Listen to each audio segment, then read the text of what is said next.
जय हिंद दोस्तों, त्यागी trading tips में आपका स्वागत है। दोस्तों, इस वीडियो के अंदर हम बात करने वाले हैं काफी सारे शेयर्स के बारे में। सबसे पहले हम यहाँ पर चर्चा करेंगे ट्राइडेंट की।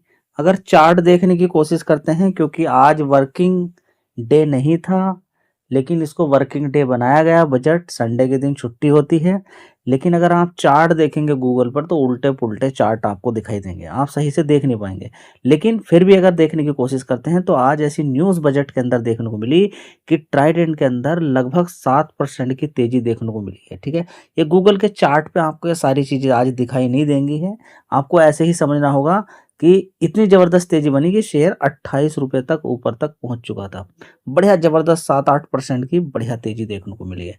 लेकिन फिर भी अभी देखेंगे तो 26 रुपये के आसपास यहाँ पर आपको देखने को मिल रहा है, 25.98% के अकॉर्डिंग गूगल पे, अगर आप चेक करने की कोशिश करते हैं।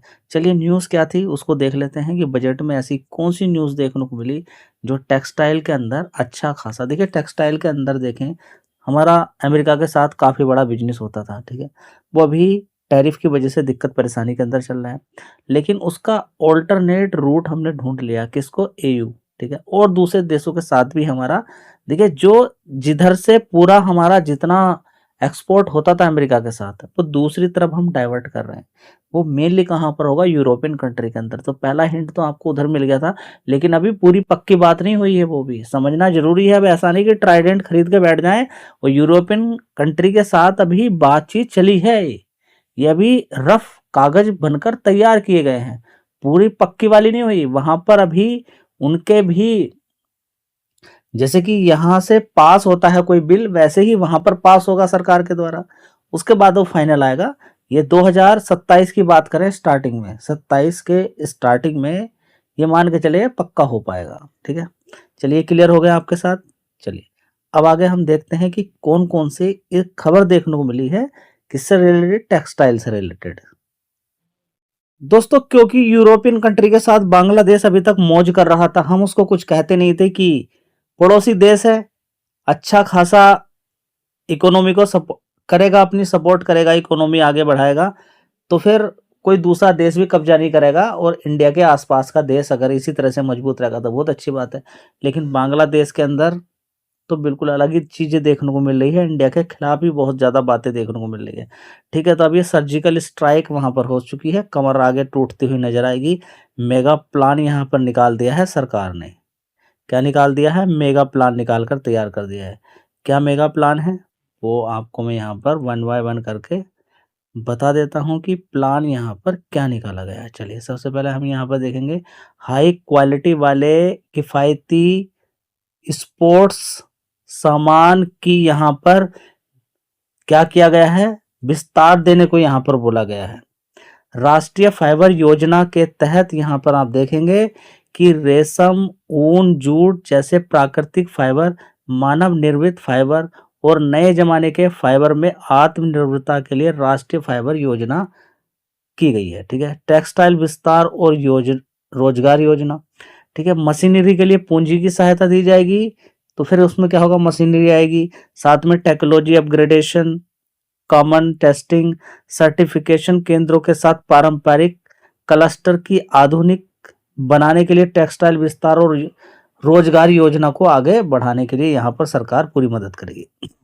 राष्ट्रीय हथकरघा, जो गांव के लोग होते हैं, हस्तशिल्प कार्यक्रम के तहत उनको भी आगे बढ़ाया जाएगा। ठीक है, इसके अलावा देखेंगे टैक्स को पहल, यहाँ पे देखेंगे तो इसके लिए क्या है? विश्व स्तर पर प्रतिस्पर्धी और टिकाऊ टेक्सटाइल और कपड़ों को बढ़ावा देने के लिए टैक्स इको पहल। ठीक है, इसके अलावा समर्थ 2.0, इसका उद्देश्य क्या है? यहाँ पर उद्योग सिखाना संस्थाएं ऐसी जो कि हेल्प करें, मध्यम टेक्सटाइल स्किलिंग को आगे बढ़ाएं, इकोसिस्टम इस तरीके का बनाए जो लोग आसानी से सीखें, आधुनिक बने। इसके अलावा क्या? अपग्रेड करें, अपने आप को समर्थ करें। और ये देखेंगे कि इसका उद्देश्य रहेगा स्किलिंग, इकोसिस्टम का आधुनिकीकरण।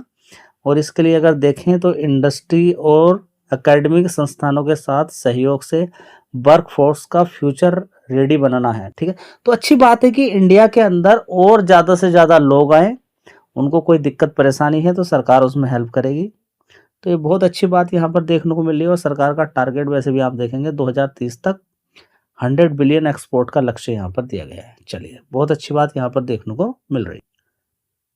दोस्तों, अगला शेयर होगा नेशनल एल्युमिनियम कंपनी लिमिटेड। तो आप देख रहे हैं कि लगातार आज भी आपने देखा, अगर आपने देखा होगा, किसको देखा होगा आपने, जैसे कि बात करते हैं, जैसे कि आपने सिल्वर भी इसको देखा होगा, तो लगातार लगभग 31% की गिरावट उसके अंदर 2 दिन के अंदर देखने को मिल रही है।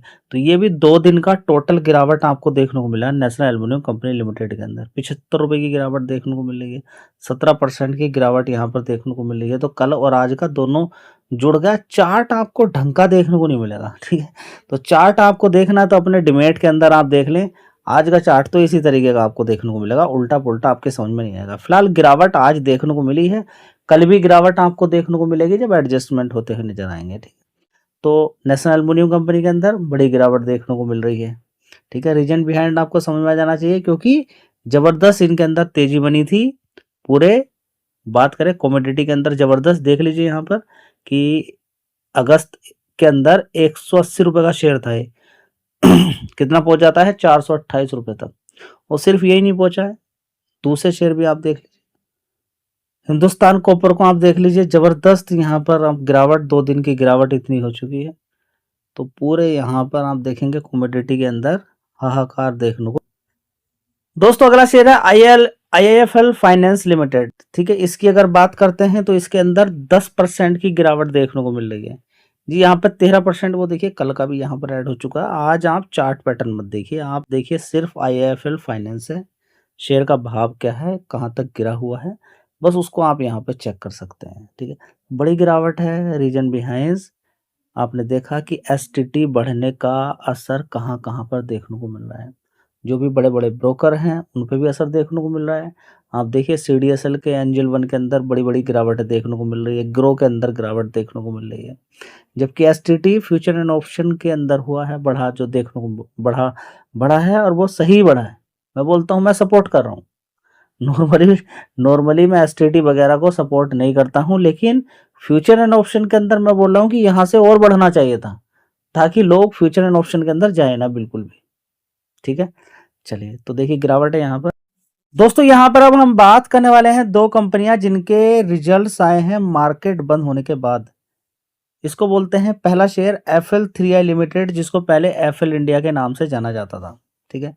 1585 रुपये का भाव, मार्केट कैप 22,000 करोड़ का market cap, high 2100 crore, high कितना होगा 2185 रुपये, और लो कितना 1246 रुपये।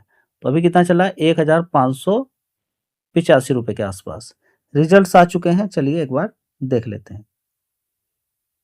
दोस्तों, अगर यहाँ पर रिजल्ट्स देखने की कोशिश करते हैं तो देख लीजिए, 1 साल पहले 602 करोड़ का रेवेन्यू आता था, उसके बाद 602 करोड़, उसके बाद 681, 647 और 717 करोड़ आपके सामने है।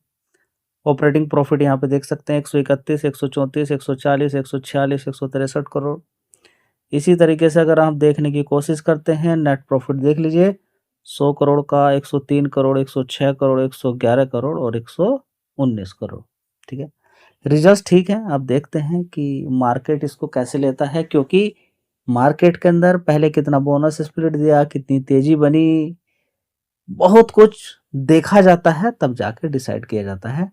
याद रखिएगा, जब भी कहीं पर आप शेयर खरीद रहे हैं, SIP आपके दिमाग में आना चाहिए, ह्यूज क्वांटिटी एक साथ नहीं। दोस्तों, अगला शेयर यहां पर होगा CDSL। इसकी अगर बात करते हैं 1221 रुपये। STT की वजह से आप कह सकते हैं थोड़ा सा प्रेशर देखने को यहाँ पर मिला है। फिलहाल बात करते हैं, Q3 के रिजल्ट्स भी आ चुके हैं, एक बार देख लेते हैं कि कितना दम है Q3 के रिजल्ट्स में कंपनी के लिए। दोस्तों, CDSL की बात करते हैं, 1 साल पहले 278 करोड़ का रेवेन्यू था, उसके बाद 224 करोड़, 259, 319, 304 करोड़। आप कहेंगे तो गिरावट हो गई। चलिए, इन क्वार्टर से तो अच्छा ही है, पीछे के जो क्वार्टर है उनसे तो अच्छा है। ऑपरेटिंग प्रॉफिट भी यहाँ पर आप देख सकते हैं पिछले क्वार्टर से थोड़ा सा कम है, यहाँ पर इन बाकी के 2 क्वार्टर से अच्छा है और इस वाले क्वार्टर से बराबर है। तो फ्लैट रिजल्ट्स भी कोई खराब नहीं है अगर शेयर के अंदर गिरावट हो तब। 130 करोड़ से सीधा नेट प्रॉफिट जंप करके 133, इस क्वार्टर से कमजोर है, इन क्वार्टर से थोड़ा बड़ा हुआ। तो रिजल्ट्स हम खराब भी नहीं बोल सकते, उतने अच्छे भी नहीं बोल सकते हैं, ठीक रिजल्ट्स हैं।